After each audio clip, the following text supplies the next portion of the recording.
you know? And so I think people are a little upset about that. Let's see what our next guest thinks. One of the greatest pro football players of all time. Forget about we're a great 49er defender. One of the greatest pro football players of all time, the one and only Ronnie Lott with us. How are you today, Ronnie? I'm doing pretty good. We appreciate your time, and I know we got to talk about flag football, if I may. And I apologize, Ronnie, but this happened today, and people are talking about it. Don't know if you've heard about it. Brandon Ayuk today was wearing red shorts at practice. Everyone's wearing black shorts at practice. Kyle Shanahan had words with him, and the next thing you know, Brandon Ayuk changed his shorts, and a lot of people now are saying, people in the media, this was unprofessional of Brandon Ayuk. He's making all this money. He's causing trouble. Just wondering, and again, these things didn't happen when you guys were playing. What do you make of this? Is this anything, or are people making too much of Brandon Ayuk wrong color shorts at practice today? Well, first of all, man, I'm just glad that he's on the team. I'm glad that he's part of the community, and and I'm going to say this, man. There are moments where your mind and all the things you're doing, you're trying to figure out how to win. And if it means putting on red shorts and that's what you think you got to do to get a win, some people do that. And so we, again, looking over the years and knowing what I know about some of the guys that I play with and some of the things that they would do, you always find moments where people decide to try to figure out how to change the momentum. And the momentum of last week was not good. And so, again, we all have moments of things that we think that we want to do to try to figure out how to help. And who knows? Right. But I do know that, according to a lot of my friends that are associated with that organization, associated with that team, 99.9 of the guys try to play one way, and that is to play to win. And so what I think is that's not a big deal to me. Right. And the reason it's not a big deal is that I get why Charles Haley had to do certain things, because there were certain things that he had to do to help us win. And that's something that was really invaluable to change the course of winning, to change the course of situations. And so how I think about it is, again, there are a lot of things that we all do every day. Sometimes I have to eat Fruit Loops. I don't like them, but I have to eat them. Okay. And so grape nuts is usually the thing is the go-to for me. Yeah. Sure. Right? Grape nuts. Yeah. Or oatmeal. But my point to you is, like, every once in a while you might have to have some Fruit Loops. Right. Get back on track, right? Yeah, man. But who hasn't had to figure out why to get back on track? Mm-hmm. Yeah. Who hasn't? I mean, even say, man, look, I love Steph Curry. I mean, even he has moments where, well, Fruit Loops, okay, let's go. So my point is, that's what you in your head, in your mind, and things that you have to do to be great. And this team has been great. They have been great. They have allowed all of us to sit here and to be able to talk about what we're talking about. Right. So we're talking about some things that I think, right, are things that, hey, man, look, if that's what you need to do, let's go.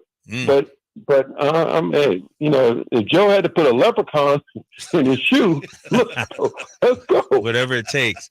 The great Ronnie Lott joining us. Hey, Ronnie, let me ask, you didn't have to worry about this. You guys didn't have this problem.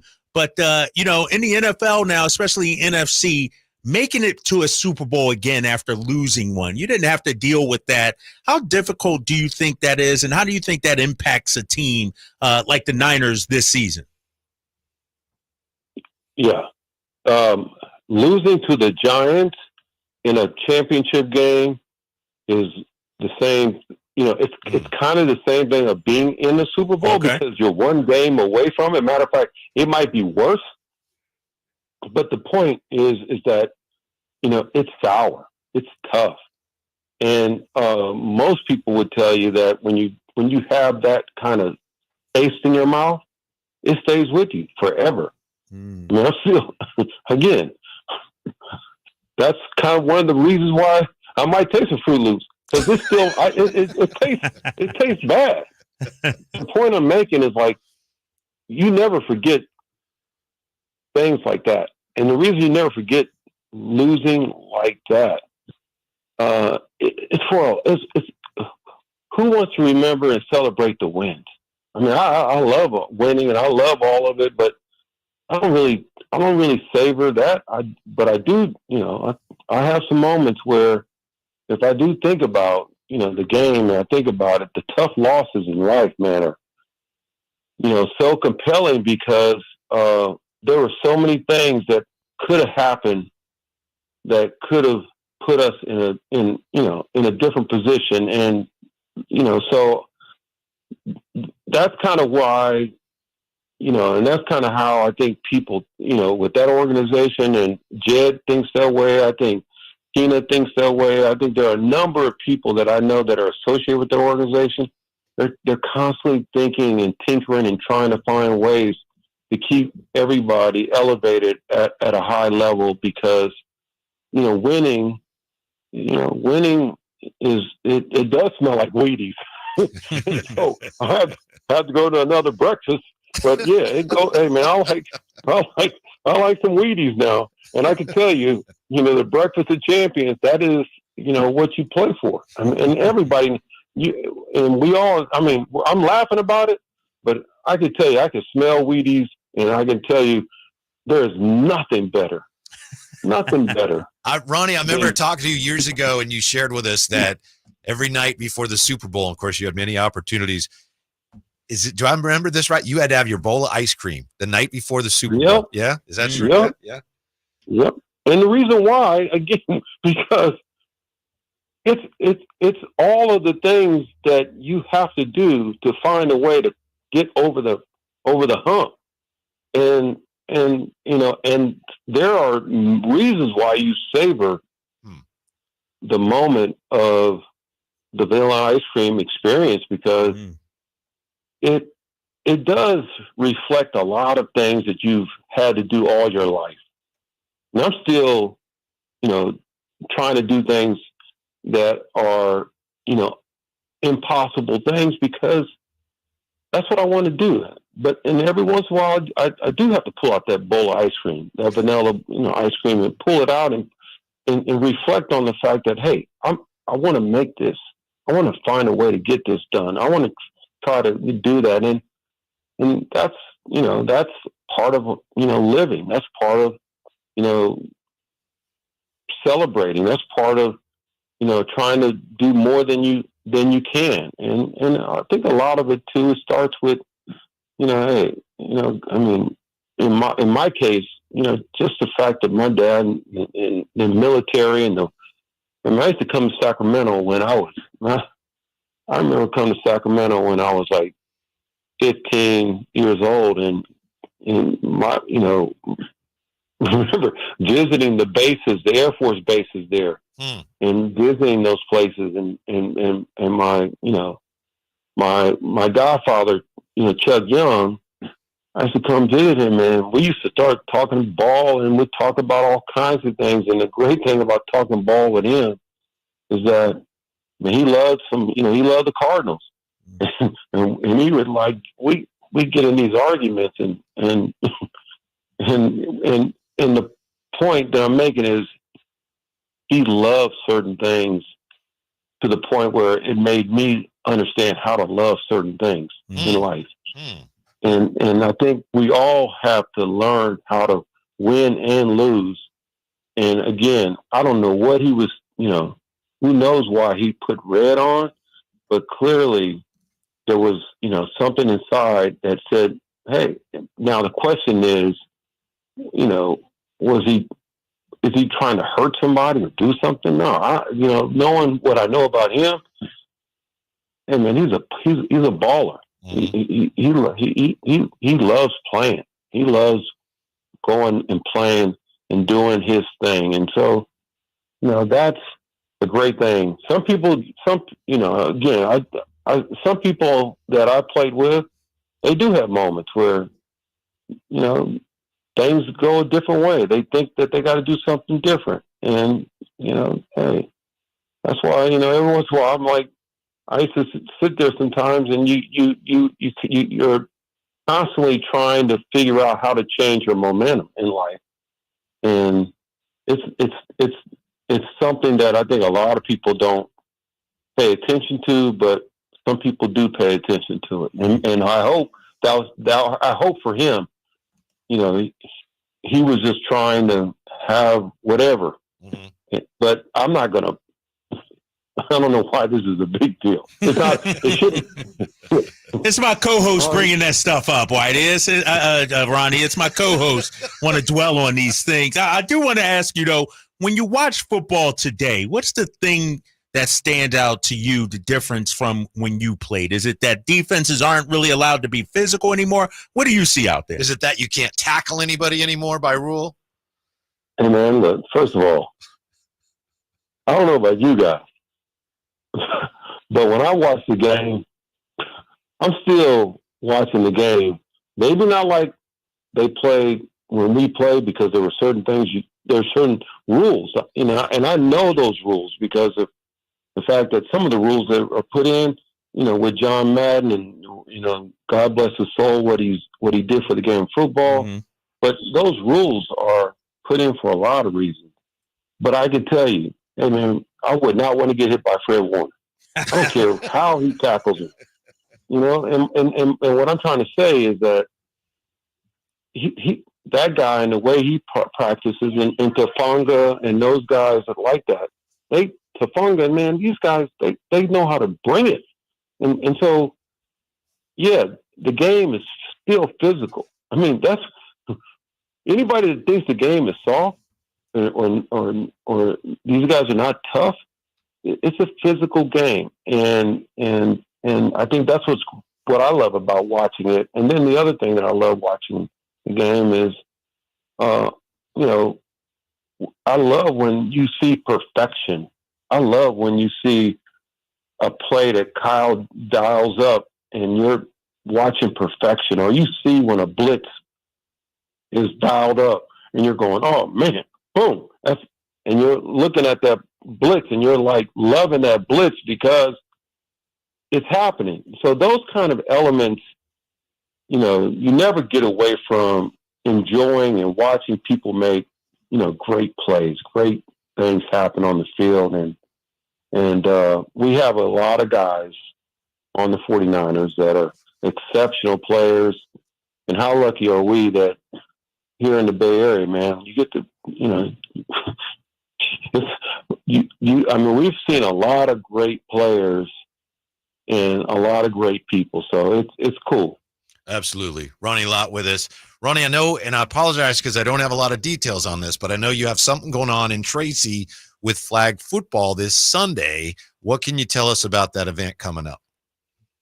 Well, we're going to honor some young ladies that are going to be coming out to the Tracy Toyota dealership, and I'm going to be out there with these young ladies, and I'm going to have an opportunity to talk to them, and I think it's going to be a phenomenal day because, again, here's another element of what's happening in sport. Yeah. And to me, I got two daughters, and the two daughters I have, I know they would have played, flag football. I would have wanted them to play flag football. So we're going to have that going on around noon. And to me, the great thing that we're celebrating is young people trying to be better. Young people trying to be better, and knowing what I know, these young girls have, played and given their identity of how they want to compete. And so we're going to be talking to them and hosting them. And so it should be a really, fun day. It should be a nice moment before I turn on that TV. so I can't wait to hear what they got to say, and I can't wait to hear what they're thinking about. And then the other thing is, I can't wait to see what happens, because when you lose to the Rams, come on, man. I already know how bad it smells, right? Yeah. We all know how bad it smells. So, look, it is.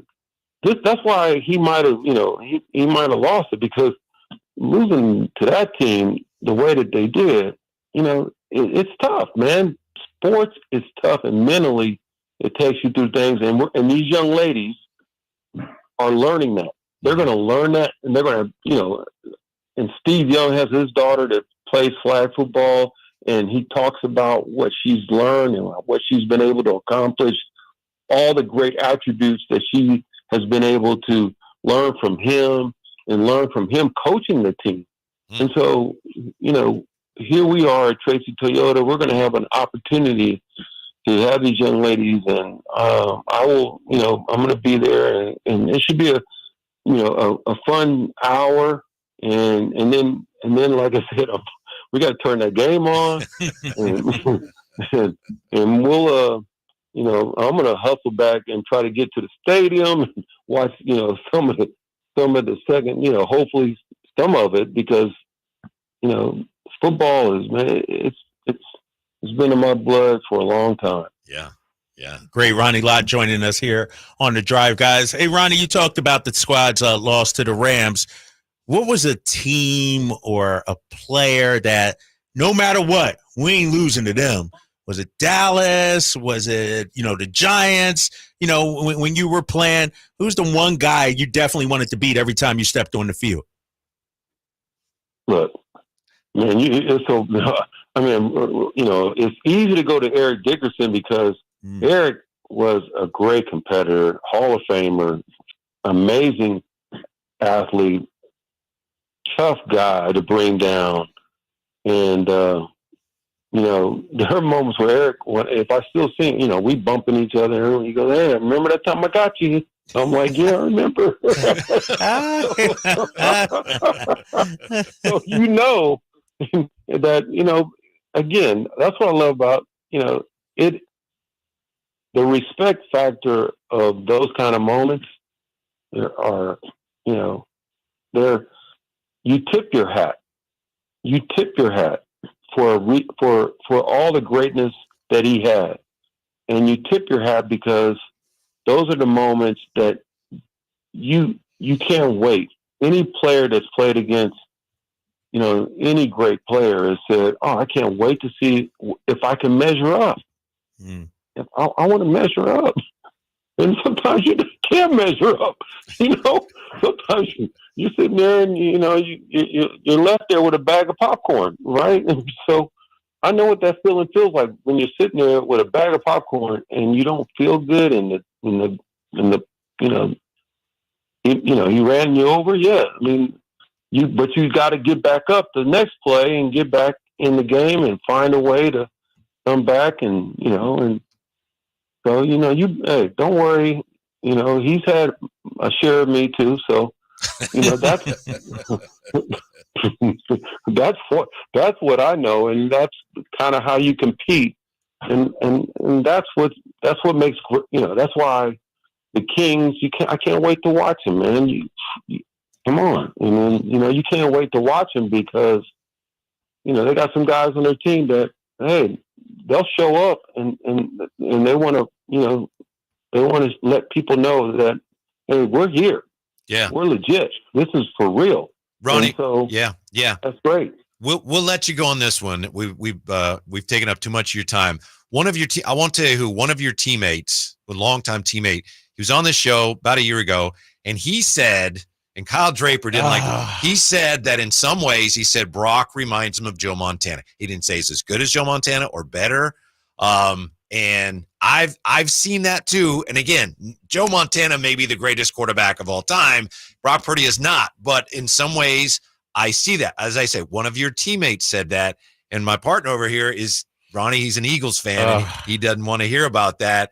We obviously value your opinion.